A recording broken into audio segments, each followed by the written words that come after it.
नमस्कार, मी सुदर्शन देवघरे पुन्हा एकदा तुम्हा सगळ्यांचं स्वागत करतो माझ्या एका नव्या व्हिडिओमध्ये। आणि मित्रांनो, आजचा जो आपला टॉपिक आहे तो टॉपिक आहे बायोकेमिस्ट्री मधला माझा सर्वात फेवरेट असलेला तो म्हणजे कार्बोहायड्रेट।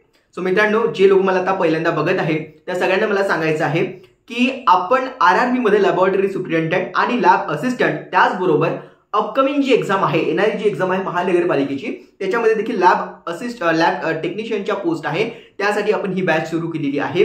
ज्या लोकांना बॅच जॉईन करायची आहे त्यांनी या माझ्या 9960157852 या व्हॉट्सअप नंबरला मला व्हॉट्सअप करा आणि त्या व्हॉट्सअप ग्रुपला देखील मी तुम्हाला जॉईन करून घेईल, ज्यामध्ये या टेक्निकल पोस्ट विषयी आरआरबीच्या असो किंवा येणाऱ्या महानगरपालिकेच्या आणि हे जे माझे क्लासेस चालू आहे त्यातल्या काही नोट जे आहे त्यामध्ये मी तिथे प्रोव्हाइड करतो आहे। सो इंटरेस्टेड लोकांनी मला या व्हॉट्सअप ग्रुपला व्हॉट्सअप करा सो दॅट तुम्हाला बॅच कशी जॉईन करता येईल त्या संदर्भातली माहिती मी देईल आणि व्हॉट्सअप ग्रुपला देखील तुम्हाला जॉईन करता येईल। सो मित्रांनो, जाऊया पुढे आणि या व्हिडिओच्या प्रत्येक व्हिडिओमध्ये जसं मी सांगतो मला एकदम प्राऊड आहे की माझ्या आधीचे जे बॅच होते त्या बॅच मधून 60 ते 70 पेक्षा जास्त विद्यार्थी आरोग्य विभागामध्ये लॅब सायंटिफिक ऑफिसर म्हणून आणि लॅब टेक्निशियन म्हणून जिल्हा परिषद मध्ये त्यांचं सिलेक्शन झालेलं आहे आणि असंच काहीतरी चांगलं पुन्हा या बॅच मध्ये देखील मला करायचं आहे। सो सगळ्यांना, ज्या लोकांनी इंटरेस्टेड आहे त्यांनी लवकरात लवकर बॅच जॉईन करू घ्या आणि सगळ्यांना गणपती बाप्पा मोरया। आता जाऊया आपल्या टॉपिककडे। सो मित्रांनो, आजचा आपला जो टॉपिक आहे तो बायोकेमिस्ट्री मधला जो मी याच्या आधी आपला प्रोटीन टॉपिक जो आहे तो कंप्लीट केलेला आहे। आता आपण जातो आहे कार्बोहायड्रेट मध्ये आणि कार्बोहायड्रेट म्हणजे नेमकं काय त्याला समजून घेण्याचा प्रयत्न करूया। कार्बोहायड्रेट म्हणजे काय, तर कार्बोहायड्रेट म्हणजे टेक्निकली जर विचार केला तर ज्या कंपाऊंड मध्ये कार्बन, हायड्रोजन आणि ऑक्सिजन असतो त्याला आपण कार्बोहायड्रेट असं म्हणतो। सो CHO इट कंटेन, मी एकदम शॉर्ट फॉर्म मध्ये लिहिला, आपण एकदम लहान नाहीये, मी बेसिक पासूनच जाणार, सगळ्या गोष्टी खूप लहान लहान गोष्टी खूप व्यवस्थित समजून सांगणार पण त्या सिम्बॉलिक फॉर्म मध्ये असतील, तो मी समजून सगळं सांगत आहे। बघा, कार्बोहायड्रेट म्हणजे काय, ज्याच्यामध्ये कार्बन, हायड्रोजन आणि ऑक्सिजन असतो आणि त्यामध्ये जे मी तुम्हाला हायड्रोजन आणि ऑक्सिजन सांगितलं याचा रेशो कसा असतो, तर हायड्रोजन आणि ऑक्सिजनचा रेशो 2:1 असतो। हायड्रोजन आणि ऑक्सिजनचा रेशो जो आहे हा 2:1 असतो। असं खरंच असतं का हे बघण्यासाठी एक छोटंसं एक्झाम्पल घेऊया। ग्लुकोजचा फॉर्म्युला तुम्हाला सगळ्यांना होपफुली माहिती असेल, C6H12O6। इथे जर मी विचार केला तर हायड्रोजन किती आहे 12 आणि ऑक्सिजन किती आहे 6, यांचा जर 12:6 चा रेशो केला तर तो किती येणार आहे 2:1 येणार आहे। म्हणजे 6:1 आणि 6:2 12 म्हणजे तो 2:1 येत आहे। सो बोलताना माझा दुसरा पॉईंट होता हायड्रोजन आणि ऑक्सिजन, तसं जर प्रत्येकच कार्बोहायड्रेट मध्ये कार्बन, हायड्रोजन आणि ऑक्सिजन असतो पण त्यातला जो हायड्रोजन आणि ऑक्सिजन असतो त्यांचा रेशो किती असतो, हा 2:1 असतो। Carbohydrate is a main source of energy. म्हणूनच काय होतं, जर कधी कोणाला तुम्हाला किंवा तुमच्यापैकी कोणाला जर कधी काही चक्कर आला असेल तर लगेच आपण ग्लुकोजचं पावडर घोळून आपण त्याला देतो आणि त्या माणसाला, चक्कर आलेल्या माणसाला थोडंसं बरं वाटायला लागतं। का बरं, कारण की जर त्या व्यक्तीला तुम्ही काहीतरी जेवायला दिलं त्याची एनर्जी क्रिएट होणार, त्याचं ग्लुकोज कन्वर्ट होणार आणि त्याच्यानंतर त्याला बरं वाटणार। त्याच्यापेक्षा डायरेक्ट आपण जर कार्बोहायड्रेट त्याला ग्लुकोजच्या फॉर्म मध्ये किंवा कार्बोहायड्रेट कोणतंही आपण दिलं तर ते इन्स्टंट सोर्स ऑफ एनर्जी असते। म्हणून चक्कर आलेल्या किंवा अशक्तपणा असलेल्या लोकांना जर आपण कार्बोहायड्रेट दिलं तर त्यांना बरं वाटतं, कारण की ते इन्स्टंट सोर्स ऑफ एनर्जी आहे। सो 3 मुद्दे आतापर्यंत सांगितले। आपण बायोकेमिस्ट्री बघतोय, त्यातला कार्बोहायड्रेट टॉपिक आपण बघतो आहे। सो कार्बोहायड्रेटमध्ये कार्बन, हायड्रोजन आणि ऑक्सिजन असतो, त्यातल्या त्यात हायड्रोजन आणि ऑक्सिजनचा रेशो हा 2:1 असतो, जे मी आत्ताच तुम्हाला ग्लुकोजच्या फॉर्म्युल्यावरून एक्सप्लेन करून सांगितलं, प्रूव्ह करून सांगितलं। आणि त्याच्यानंतरचा महत्त्वाचा मुद्दा की it is a main source of energy. Carbohydrate is the main source of energy. कार्बोहायड्रेटचा क्लासिफिकेशन आपण समजून घेण्याचा प्रयत्न करूया की कार्बोहायड्रेट किती पार्ट मध्ये डिवाइड झालेला आहे। 3 पार्ट मध्ये डिवाइड झालेला आहे। पहिला जो आहे त्याला म्हणतात मोनोसॅचराइड, दुसरा जो आहे त्याला म्हणतात ऑलिगोसॅचराइड आणि नंतरचा जो आहे त्याला म्हणतात पॉलीसॅचराइड्स। सो मोनोसॅचराइड, ऑलिगोसॅचराइड आणि polysaccharide, these are the 3 types of a carbohydrate. Oligosaccharide बद्दल आणि पॉलीसॅचराइड बद्दल आपण थोडा नंतर बोलूया। आता सध्या बोलूया की हे जे मोनोसॅचराइड आहे ते म्हणजे नेमकं काय आहे। सो मोनोसॅचराइड बद्दल बघा, मी इथे थोडीशी माहिती लिहिली आहे। It is also called as a simple sugar. मोनोसॅचराइडलाच का म्हटलं जातं, काय म्हटलं जातं, सिंपल शुगर म्हटलं जातं। It contain a 1 molecule of sugar. तर हे मोनोचा अर्थच काय होतो, हा मोनोचा अर्थच काय होतो, सिंगल। सो याच्यामध्ये हे जे मोनोसॅचराइड बद्दल मी माहिती सांगणार आहे किंवा जे सगळे एक्झाम्पल मी तुम्हाला मोनोसॅचराइड मध्ये सांगणार आहे त्या सगळ्यांमध्ये शुगरचा मॉलिक्युल किती असणार आहे, 1 मॉलिक्युल। किती मॉलिक्युल असणार आहे, 1 मॉलिक्युल। आणि म्हणूनच त्याचं नाव जे आहे ते काय आहे, मोनोसॅचराइड्स आहे। मोनो म्हणजे एक।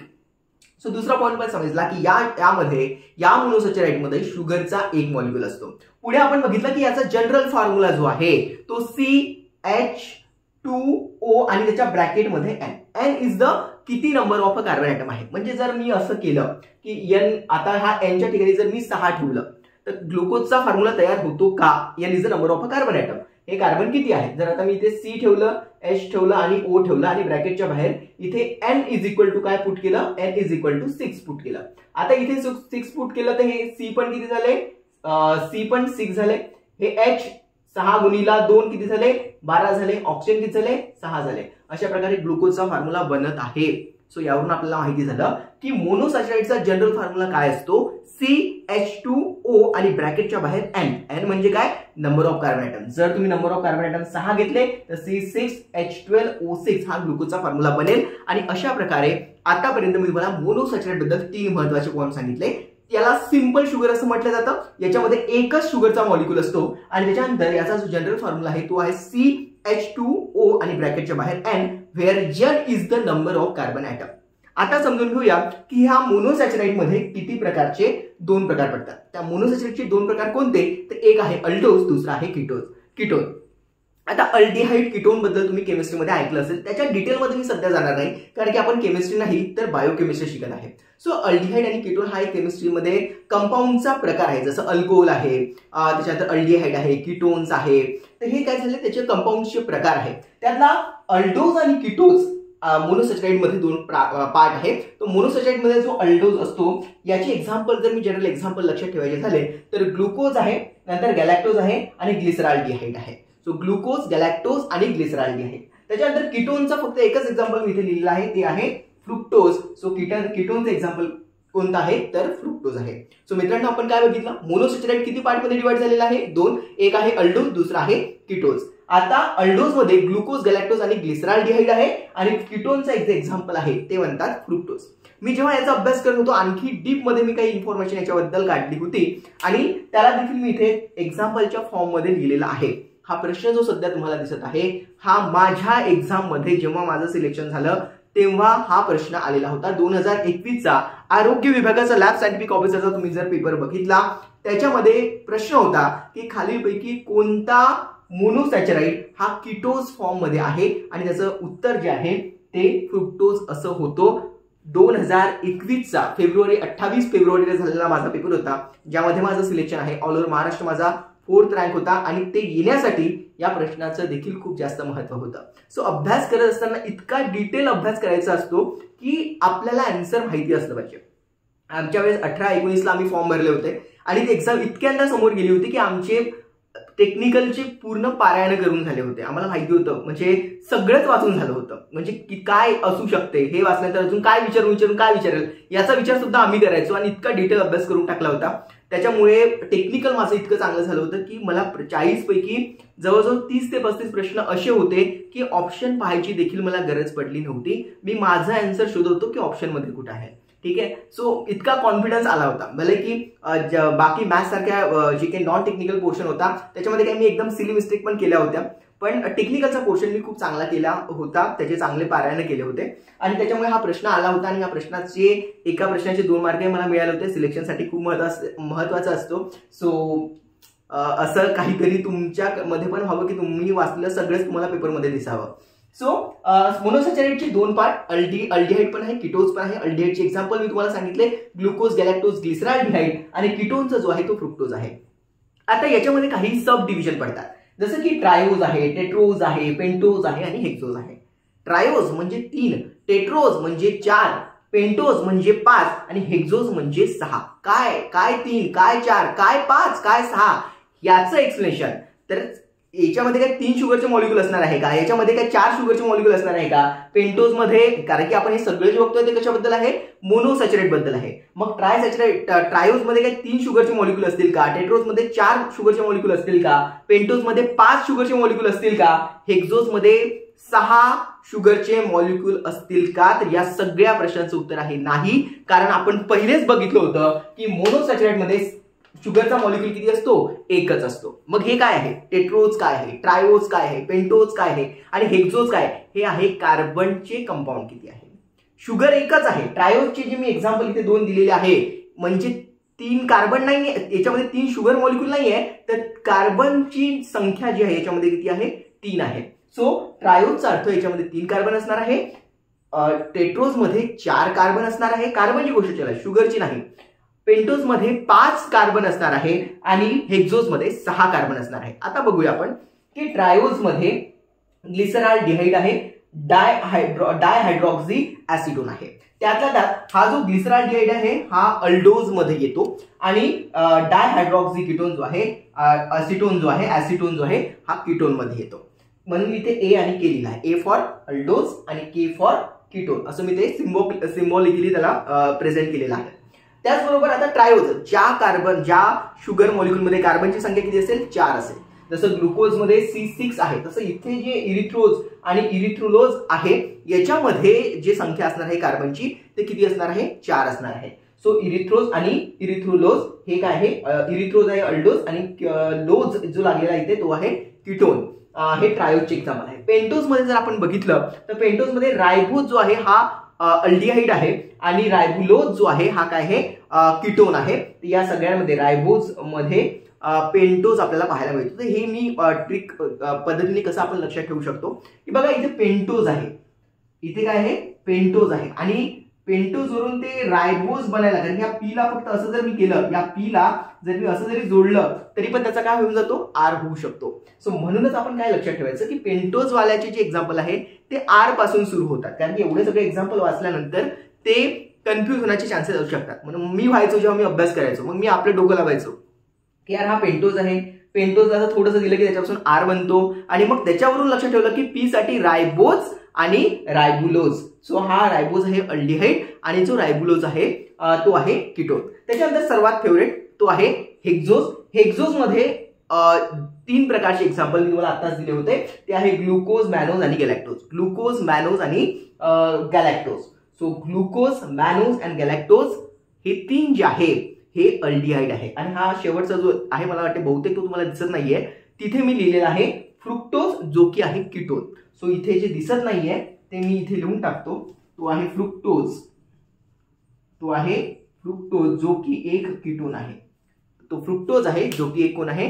कीटोन आहे. सो एकदम सिंपल पद्धतीने आपण समजून घेतलं आहे मोनोसॅचराइड. मोनोसॅचराइड म्हणजे काय की त्याच्यामध्ये एकच शुगरचा मॉलिक्यूल असतो, त्याला सिंपल शुगर असं देखील म्हणतात. CH2O याच्या ब्रॅकेटच्या बाहेर N दिला की त्याचा फॉर्म्युला होतो आणि त्याच्यामध्ये अल्डिहाइड आणि कीटोन असे 2 प्रकार पडतात. अल्डिहाइड मध्ये ग्लुकोज, गॅलॅक्टोज आणि ग्लिसरॉल्डिहाइड आणि कीटोन मध्ये जो आहे तो फ्रुक्टोज आहे. त्याच्यानंतर कार्बनच्या संख्येनुसार ट्रायोज, त्याच्यामध्ये आपण ग्लिसरॉल्डिहाइड जो की अल्डिहाइड आहे, डायहायड्रॉक्सी ऍसिटोन जो की कीटोन आहे. 4 कार्बन ऍटम असले तर त्याला आपण टेट्रोज म्हणणार. इरिथ्रोज आणि इरिथ्रोलोज, अल्डिहाइड आणि कीटोन. त्याच्यानंतर पेंटोज मध्ये मी आता सांगितलं, लक्षात ठेवायला एकदम इझी ट्रिक. तो पेंटोज, त्या पेंटोजचाच आर होऊ शकतो, म्हणजे रायबोज आणि रायबुलोज हे ऍसिड, हा अल्डोज आणि हा कीटोन ग्रुप आहे. आणि हेक्झोज तर तुम्हाला एकदम पाठच असायला पाहिजे. Glucose, galactose, mannose, glucose, mannose, galactose these are the aldehyde containing group आणि कीटोन कंटेनिंग ग्रुप कोणता आहे? फ्रुक्टोज आहे. आणि याच्यावरच प्रश्न आलेला होता की खाली काही एक्झाम्पल दिले होते, खालीलपैकी कोणता हा कीटोन कंटेनिंग कंपाऊंड आहे किंवा मोनोमर आहे, मोनोसॅचराइड्स आहे. सो अशा प्रकारे आता मोनोसॅचराइड बद्दल माहिती मी तुम्हाला सांगितलेली आहे. आता आपण जाऊया, कारण हे सगळं जे मी तुम्हाला आता इथपर्यंत एक्सप्लेन केलेलं आहे हे कार्बोहायड्रेट मधला जो पहिला टाईप होता मोनोसॅचराइडचा त्याबद्दल सांगितलेला आहे. आता आपण पुढे बघणार आहे ऑलिगोसॅचराइड काय आहे. ठीक आहे. सो ऑलिगोसॅचराइड बद्दल आपण बघूया. ऑलिगोसॅचराइडचं जे क्लासिफिकेशन आहे ते तुमच्या समोर घेऊन येतो आहे लगेच. सो मित्रांनो, आतापर्यंत आपण काय बघितलं की मोनोसॅचराइड, त्याचे क्लासिफिकेशन, त्याच्यामध्ये ट्रायोज, टेट्रोज, पेंटोज आणि हेक्झोज काय आहे ते सर्व आपण बघितलं होतं. म्हणजे हे सगळ्या जी इन्फॉर्मेशन याच्या आधी आपण बघितली ती मोनोसॅचराइड बद्दलची होती.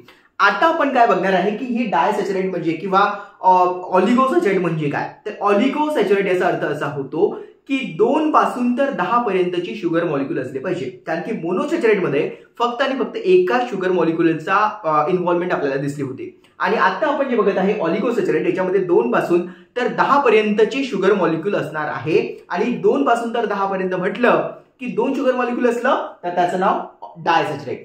2 पासून 10 पर्यंत म्हटलं जर 3 शुगर मॉलिक्यूल असेल तर ट्रायसॅचराइड.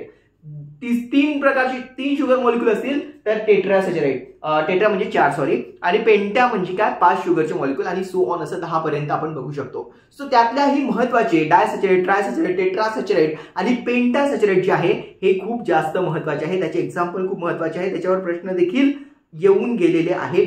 ते प्रश्न कोणते आहे आपण बघूया लगेच. सो ऑलिगोसॅचराइड याचा अर्थ असा होतो की 2 पासून तर 10 पर्यंतचे मोनोसॅचराइड्स आपण म्हणू शकतो, कारण की मोनोसॅचराइड मध्ये किती शुगर असतात, एकच मॉलिक्यूल. सो 2 ते 10 मोनोसॅचराइड किंवा 2 ते 10 शुगर पर त्याच्यामध्ये मॉलिक्यूल, शुगरचे मॉलिक्यूल 2 ते 10 पर्यंतचे असू शकतात. आणि त्यातला पहिला आपण डायसॅचराइडचा जर बघितला तर याचा जनरल फॉर्म्युला आहे CnH2O आणि ब्रॅकेटच्या बाहेर N-1. सो आता बघा, सुक्रोज, लॅक्टोज आणि माल्टोज असे 3 एक्झाम्पल जे आहे हे डायसॅचरेटचे आहे. डायसॅचरेटचा अर्थ सिंपल आहे, याच्यामध्ये शुगरचे मॉलिक्यूल किती असणार, 2 असणार. मग सुक्रोज मध्ये कोणते ते 2 शुगरचे मॉलिक्यूल आहे, एक आहे ग्लुकोज आणि फ्रुक्टोज. सुक्रोज मध्ये, सुक्रोज कशापासून बनलेला आहे, हा डायसॅचरेट आहे, तो कशापासून बनलेला आहे तर तो ग्लुकोज आणि फ्रुक्टोज पासून बनलेला आहे. त्याच्यानंतर लॅक्टोज जो आहे हा ग्लुकोज आणि गॅलॅक्टोज पासून बनलेला आहे. सो लॅक्टोज जो आहे हा ग्लुकोज आणि गॅलॅक्टोज पासून बनलेला आहे. त्याचप्रमाणे जो माल्टोज आहे हा माल्टोज 2 ग्लुकोज मॉलिक्यूल पासून बनलेला आहे. सो माल्टोज 2 ग्लुकोज पासून, त्याच्यानंतर लॅक्टोज ग्लुकोज आणि गॅलॅक्टोज पासून, सुक्रोज हा ग्लुकोज आणि फ्रुक्टोज पासून. कारण का बघा, 2 शुगरचे मॉलिक्यूल, 2 शुगरचे मॉलिक्यूल, 2 शुगरचे मॉलिक्यूल, त्याच्यापासून सुक्रोज, लॅक्टोज आणि माल्टोज. आणि हे तिन्ही कशापासून बनलेले आहे, प्रश्न विचारला जातो की सुक्रोज मध्ये काय असते, ग्लुकोज ग्लुकोज असतो का, ग्लुकोज गॅलॅक्टोज असतो का, ग्लुकोज फ्रुक्टोज असतो का, की ग्लुकोज मॅनोज असतो. असे 4 ऑप्शन तुमच्या समोर दिले, तर तुम्हाला सांगता आलं पाहिजे की सुक्रोज जो आहे हा डायसॅचरेट आहे आणि त्यात तो कशापासून बनलेला आहे, ग्लुकोज आणि फ्रुक्टोज पासून. सेम या दोघांबद्दल. सो डायसॅचरेट बद्दल तर म्हणजे काय हे आपल्याला समजलं. डायसॅचरेट मध्ये 2 प्रकारचे शुगर मॉलिक्यूल असले पाहिजे. त्याचे एक्झाम्पल सुक्रोज, लॅक्टोज, माल्टोज. आणि सुक्रोज म्हणजे ग्लुकोज प्लस फ्रुक्टोज, लॅक्टोज म्हणजे ग्लुकोज प्लस गॅलॅक्टोज, आणि माल्टोज म्हणजे 2 ग्लुकोज मॉलिक्यूल त्याच्यामध्ये असतील. खूप महत्वाचं आहे हे जे मी आता सांगितलं. बऱ्याच एक्झाम मध्ये याच्यावर प्रश्न आलेले आहेत, तुम्ही बघू शकता जर पेपर सेट तुमच्याकडे असेल तर.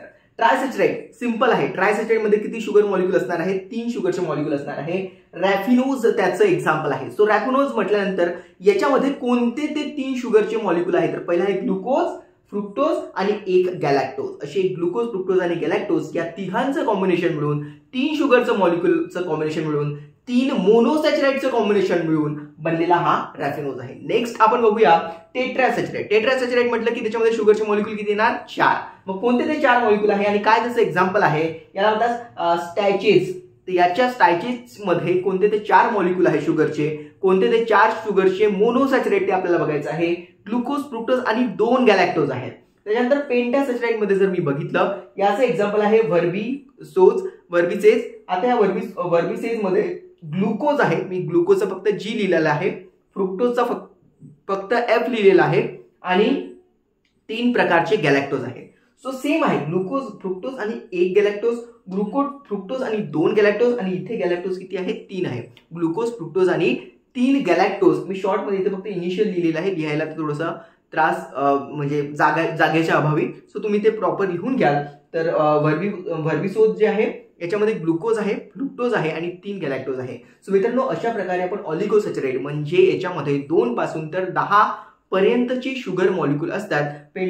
पेंटासॅचराइड्स पर्यंत आपण त्याचे एक्झाम्पल बघितले, हेक्सासॅचराइड आणि हे समोरचे पण त्याच्यामध्ये असतील. पण हे जे आहे महत्वाचे 5, त्यातला सर्वात महत्वाचं म्हणजे डायसॅचराइड बद्दलचे प्रश्न विचारले जातात. आता आपण लास्ट जो आहे तो म्हणजे पॉलिसॅचराइड. 10 किंवा 10 पेक्षा जास्त अप टू 100 पर्यंत, 10 मोर दॅन 10, 10 पेक्षा जास्त जे काही शुगर मॉलिक्यूल जर असतील तर तेव्हा आपण त्याला म्हणणार पॉलिसॅचराइड्स. त्याच्याबद्दलची इन्फॉर्मेशन बघूया लगेच. सो मित्रांनो, आता आपण आलेलो आहे कार्बोहायड्रेटच्या त्या 3ऱ्या टाईप मध्ये. जो शेवटचा टाईप आहे त्याला आपण म्हटलेला आहे पॉलिसॅचराइड. सो आतापर्यंत आपण मोनोसॅचराइड सिंगल शुगरवाला, ऑलिगोसॅचराइड 2 ते 10 पर्यंत शुगर मॉलिक्यूल त्यामध्ये असतात, आणि शेवटचा आपण बघितला पॉलिसॅचराइड ज्याच्यामध्ये 10 पेक्षा जास्त मोनोसॅचराइड किंवा शुगरचे मॉलिक्यूल असू शकतात. हे मोनोपॉलिसॅचराइड 2 पार्ट मध्ये डिवाइड झालेला आहे. पहिला जो आहे त्याला म्हणतात होमोपॉलिसॅचराइड आणि दुसरा जो आहे हेट्रोपॉलिसॅचराइड. आता तुम्हाला सगळ्यांना माहिती आहे होमोचा अर्थ होतो सेम, जे पॉलिसॅचराइडचा अर्थ 10 पेक्षा जास्त शुगर मॉलिक्यूल असले पाहिजे. मग ते 10 पेक्षा जास्त असलेले सगळे शुगर मॉलिक्यूल जर एकच असतील, सारख्याच प्रकारचे असतील, सारखेच असतील, तर आपण त्याला म्हणणार होमोपॉलिसॅचराइड म्हणून सिंगल मोनोसॅचराइड. तुम्ही मोनोसॅचराइडचे मी इतके सगळे एक्झाम्पल सांगितले, ग्लुकोज सांगितला, फ्रुक्टोज सांगितला, मॅनोज सांगितला, गॅलॅक्टोज सांगितला, हे सगळे जे ग्लुकोज. मग जर ग्लुकोजला मी पकडलं तर ग्लुकोज ग्लुकोज ग्लुकोज 10 पेक्षा जास्त, 12 15 जे पण त्याची सिरीज बनत असेल त्या सगळ्यांमध्ये 10 पेक्षा जास्त जे असणार आहे तो एकच कोणता तरी मोनोसॅचराइड असणार आहे. म्हणजे ग्लुकोज ग्लुकोज ग्लुकोज आणि 10 पेक्षा जास्त ग्लुकोज जर असेल तर त्याला आपण काय म्हणणार, होमोपॉलिसॅचराइड. त्याचं एक एक्झाम्पल जर तुम्हाला कोणी विचारलं होमोपॉलिसॅचराइडचं एक्झाम्पल कोणतं, तर त्यामध्ये ग्लायकोजन आहे, इन्सुलिन आहे, स्टार्च आहे आणि सेल्युलोज आहे.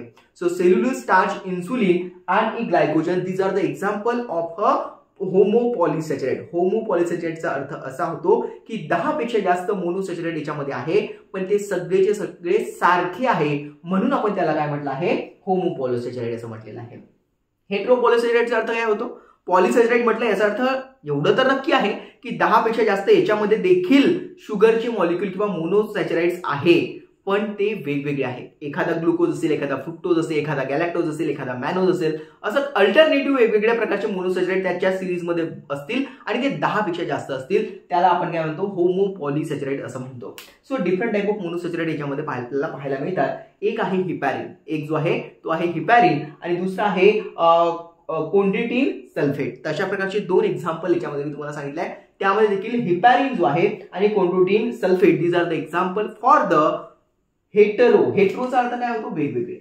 हेटेरोचा अर्थ काय होतो, वेगवेगळे मोनोसॅचराइड याच्यामध्ये असणार आहे. सो कधी ग्लुकोज, फ्रुक्टोज, मॅनोज, तर अल्टरनेटिव्ह असे वेगवेगळे त्याचे हे असणार आहे आणि ते 10 पेक्षा जास्त जर असतील तर आपण त्याला हेटेरोपॉलिसॅचराइड म्हणणार. सारख्याच प्रकारचे शुगर मॉलिक्यूल जर ऍड होत आहे तर त्याला आपण होमोपॉलिसॅचराइड असं म्हणणार. त्याचे एक्झाम्पल पण आपण बघितले, एकदम सोपी आहे. ग्लायकोजन आहे, इन्सुलिन आहे, सेल्युलोज आहे आणि पुन्हा स्टार्च आहे.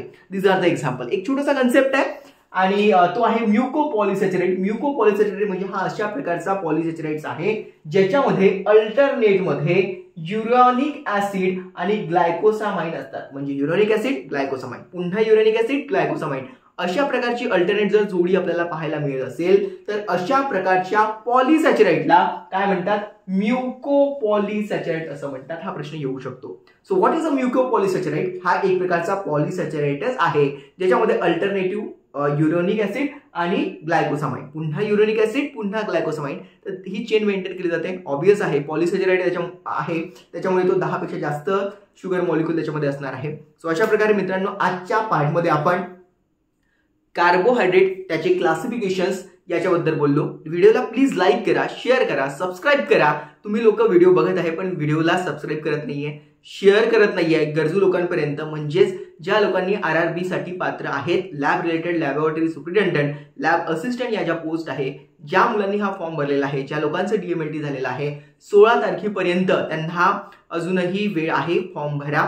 आणि जर माझे व्हिडिओज तुम्हाला आवडत असतील तर व्हिडिओला लाईक करा, शेअर करा, सबस्क्राईब करा. बॅच जॉईन करण्यासाठी ज्या नंबरला कॉन्टॅक्ट करा सो दॅट मी तुम्हाला व्हॉट्सअप ग्रुपला देखील माझ्या ऍड करू शकेल, जिथे तुम्हाला त्या काही नोट्स ज्या आहेत त्या देखील मी त्या टॉपिक संदर्भातल्या प्रोव्हाइड करेल. सो भेटूया मित्रांनो, तोपर्यंत गणपती बाप्पा मोरया.